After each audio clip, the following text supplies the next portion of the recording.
The Floating Admiral is a collaborative detective novel written by 14 members of the Detection Club in 1931. The 12 chapters of the story were each written by a different author, in the following sequence: Canon Victor Whitechurch, G.D.H., Margaret Cale, Henry Wade, Agatha Christie, John Rode, Millward Kennedy, Dorothy L. Sayers, Ronald Knox, Freeman Wills Crofts, Edgar Jepson, Clemence Dane and Anthony Berkeley.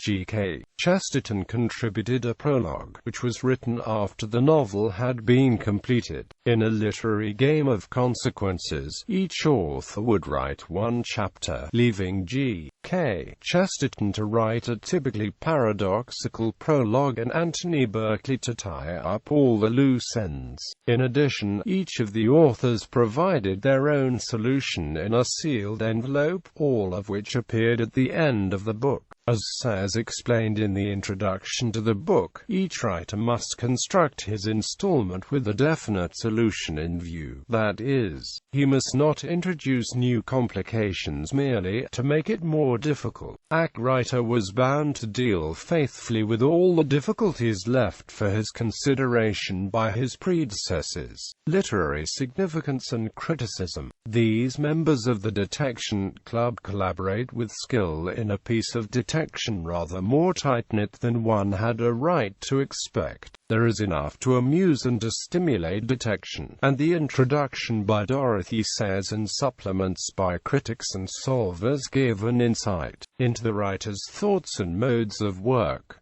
Plot summary. On a drifted boat, the body of Admiral Penniston is found. Last night, he had dinner with his niece in the house of the vicar. Afterwards he used his own boat to navigate over the river to his home. However, the boat on which the Admiral is found is not his property, but is owned by the vicar. The Admiral was stabbed by a knife or a dagger, but there is no blood on the floor. Furthermore, the mooring line has been cut.